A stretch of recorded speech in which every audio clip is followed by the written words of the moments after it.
अजित पवारांचा अपघात हा नक्कीच संशयास्पद आहे. अमित शहाने ती फाईल बंद करण्यास नकार दिला. त्यात घोटाळा झाल्यामुळे जरंडेश्वरची संपत्ती जप्त करण्यात आली होती, दादांची वगैरे.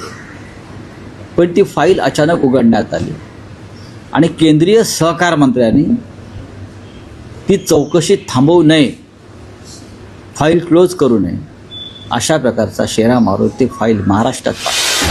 पवार यांच्या अपघाती मृत्यूचा रोहित पवार यांनी 2 प्रेझेंटेशन सादर केल्यानंतर पुन्हा उद्या ते आणखी एक प्रेझेंटेशन सादर करतायत. त्याआधी जी माहिती समोर येते की अजित पवारांच्या अपघाताचा खासगी गुप्तहेर संस्थेकडून तपास होण्याची शक्यता आहे आणि ब्लॅक बॉक्स खराब झाल्याची माहिती समोर आली आहे. रोहित पवार असं म्हणतात 5 दिवसांपूर्वीच मी शंका उपस्थित केली. एक लक्षात घ्या, अजित पवारांचा अपघात हा नक्कीच संशयास्पद आहे आणि रोहित पवार हे फक्त राजकीय नेते नसून रोहित पवार हे त्यांच्या कुटुंबाचे महत्त्वाचे घटक आहेत. ते विधिमंडळाचे सदस्य आहेत. त्यांच्या कुटुंबातल्या लोकांना जर संशय असेल आणि सरकारच्या तपासावर विश्वास नसेल तर इतकं मोठं कुटुंब आहे, महत्त्वाचं आहे महाराष्ट्रातलं, देशातलं, त्यांनी जर स्वतंत्र एजन्सी मार्फत काही माहिती काढण्याचा प्रयत्न केला असेल तर त्याच्याकडे तुम्ही सकारात्मक दृष्टीनं पाहिलं पाहिजे. इतका मोठ्या नेत्याचा मृत्यू संशयास्पदरित्या होतो आणि कुटुंबाचा सरकारी तपास यंत्रणेवरती विश्वास नाही. माझ्या माहितीप्रमाणे अजित पवार यांच्या ज्या काही फाईल्स होत्या, ज्यासाठी ते भाजपात गेले, ती फाईल पुन्हा उघडण्यात आली होती त्यांच्या मृत्यूपूर्वी. खास करून जरंडेश्वर साखर कारखान्याचं कर्जाचा विषय होता. ती फाईल इथून अमित शहाकडे गेली क्लोज करण्यासाठी,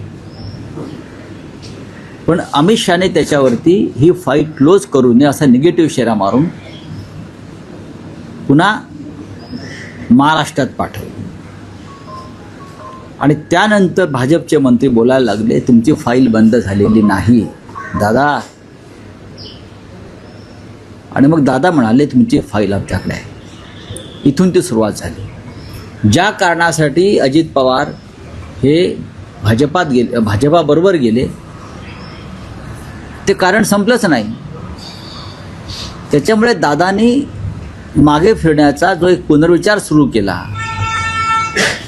तिथून या सगळ्या रहस्यमय घडामोडींना सुरुवात झाली. अमित शहाने ती फाईल बंद करण्यास नकार दिला.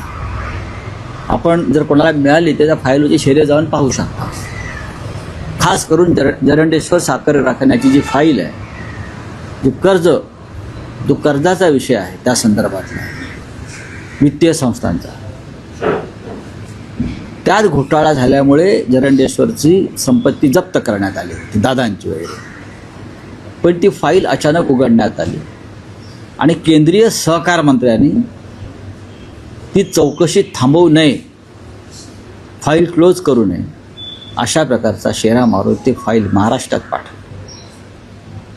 आणि त्यानंतर महाराष्ट्रात गेल्या 3 महिन्यापासून दादा विरुद्ध भाजपा हे सुरू झालं. आणि जर ज्या कारणासाठी मी आलो, सुरक्षा मागण्यासाठी, प्रोटेक्शन मागण्यासाठी, तेच मिळत नसेल तर इथे थांबायच्या कशा करता. त्यातून मग विलिनीकरणावरती आणि एकत्र येण्यावरती चर्चा सुरू झाली. हा विषय एवढाच आहे आणि माझ्याकडे एवढीच माहिती. मुंडवा जमीन घोटाळा प्रकरणामध्ये पार्थ पवारांचा कुठलाही थेट संबंध नाही. कारगे समितीचा अहवाल बावनकुळेंपुढे सादर झाला आहे आणि व्यवहारासाठी मदत केलेल्या 2 अधिकाऱ्यांवर मात्र कारवाईची शिफारस केली. बघा, अद्याप हा अधिकृतपणे अहवाल समोर आलेला नाही. या जरतरच्या बातम्या आहेत आणि सूत्रांच्या बातम्या आहेत. पण मोठ्या व्यक्तीचा दबाव असल्याशिवाय अशा प्रकारचे व्यवहार होत नसतात, एवढंच मी सांगू इच्छितो. जेव्हा पूर्ण अहवाल येईल तेव्हा आम्ही सांगू कायद्यापुढे सर्व समान आहेत की नाही. अशाच नवनवीन राजकीय अपडेट्ससाठी चॅनलला सबस्क्राईब करायला विसरू नका आणि बेल आयकॉनला हिट करा, जेणेकरून असे व्हिडिओ तुमच्यापर्यंत लवकर पोहोचतील.